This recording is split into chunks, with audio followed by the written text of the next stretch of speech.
सत्वं साग्रजातं सहगण रघुनाथान्वितं तं सजीवं साद्वैतं सावधूतं परिजनसहितं कृष्ण चैतन्य देवं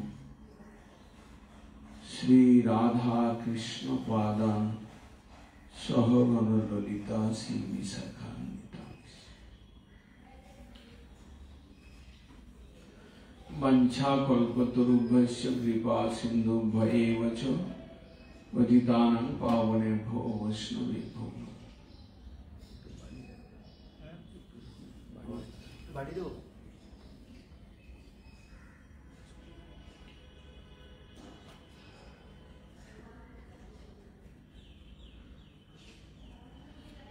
স্বর্গবাসীরাও নরশরীর বাঞ্ছা করে। স্বর্গিনোপি এতৎ ইচ্ছন্তি লোকং নিরৈনস্তথা। যারা নরকগামী হন, নরক যন্ত্রণা ভোগ করে, তাদের তো কথাই নেই। তারা সেই ঘোর যন্ত্রণা থেকে তারা কি করে উদ্ধার পাবেন? তার জন্য তারা নরশরীর পেয়ে ভজন করতে ইচ্ছা করেন। কিন্তু দেবতাগণ পর্যন্ত স্বর্গিনো অপি এতদ ইচ্ছন্তি লোকং নিরৈনস্তথা। কেন? সাধকং জ্ঞান ভক্তি তদুভয়ং যোগ অসাধক। জ্ঞান যোগ এবং ভক্তি যোগ অনুশীলন করতে গেলে মানব শরীরই সবচেয়ে অনুকূল। মানব শরীর ব্যতীত কর্মবন্ধন থেকে উপরে যাওয়ার মুক্তির পথ বা প্রেমের পথে সাধন, সেটা নরশরীর। স্বর্গেতে যে দেব শরীর এবং স্বর্গের যে পরিবেশ, ভোগময় পরিবেশ, স্বর্গের যে স্বতন্ত্রতা, স্বর্গে যে ঈর্ষা, স্বর্গে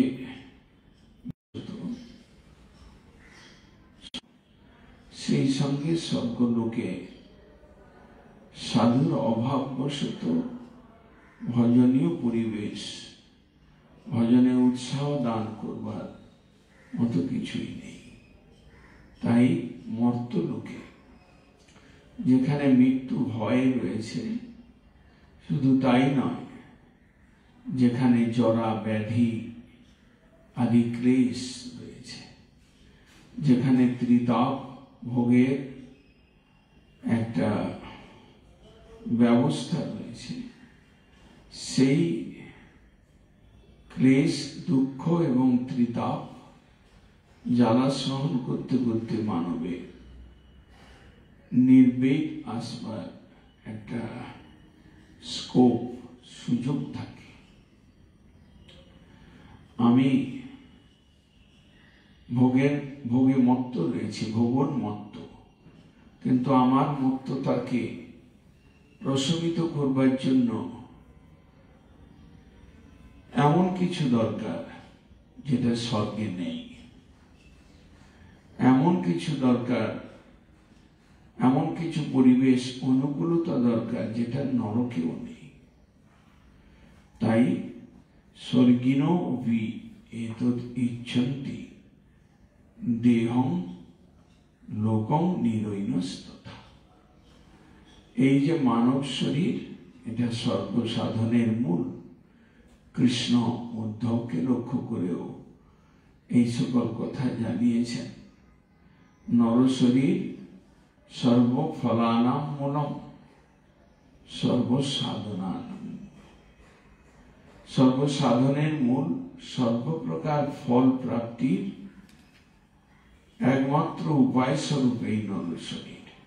তাই দেবতাগণ তারা কোনো কোনো দেবতা যাদের মধ্যে একটু নির্বেদ ভাব, যাদের মধ্যে জ্ঞান বা কর্মের অনুশীলনের ভাব জাগে, তারা মনে করেন যে মানব শরীর নিয়ে মরতে যাওয়া ভালো। তাই তো খট্টাঙ্গ রাজা তিনি স্বর্গ ছেড়ে তিনি তার এক মুহূর্ত কাল আয়ু রয়েছে এটা জানতে পেরে তিনি শীঘ্র দেবতাদের কাছ থেকে রথ নিয়ে তিনি মর্তলোকে আগমন করেছিলেন। এখানে কর্ম জ্ঞান যোগের অনুশীলন হয়। এখানে জরা ব্যাধি মৃত্যুর ভয়ে ভীত সন্ত্রস্ত থাকে মানব। এখানে ক্লেশ দুঃখ যন্ত্রণা ত্রিতাপ এগুলোর একটা প্রকোপ এখানে রয়েছে। তাছাড়াও এখানে ভগবানের কৃপায় ভক্তির অনুকূল বায়ু, অনুকূল পরিবেশ, অর্থাৎ গঙ্গা তুলসী ভাগবত সাধু এবং বিগ্রহ নাম ধাম, এইসব ভগবানের কৃপার বস্তুগুলো যাদের ধরে ঈশ্বরের কৃপা বা ঈশ্বরের ভজন করা একটু সহজ হয়, সেই বস্তুগুলো ভগবত ইচ্ছায় এখানে রয়েছে। তাই মানব শরীর এটাই সর্বসাধনের মূল। মানব দেহই শ্রেষ্ঠ। মানব শরীর পেয়ে এই শরীরকে কাজে যিনি না লাগাতে পারেন, মুক্তির দ্বার বা ভক্তির দ্বার বা গোলকের দ্বার পর্যন্ত পৌঁছাবার চেষ্টা যিনি না করতে পারেন, তিনি নিতান্তই আত্মঘাতী এবং তিনি নিতান্তই তিনি বোকা মূর্খ। বাঞ্ছা কল্পতরুভ্যশ্চ কৃপা সিন্ধুভ্যেব চ পতিতানাং পাবনেভ্যো বৈষ্ণবেভ্যো।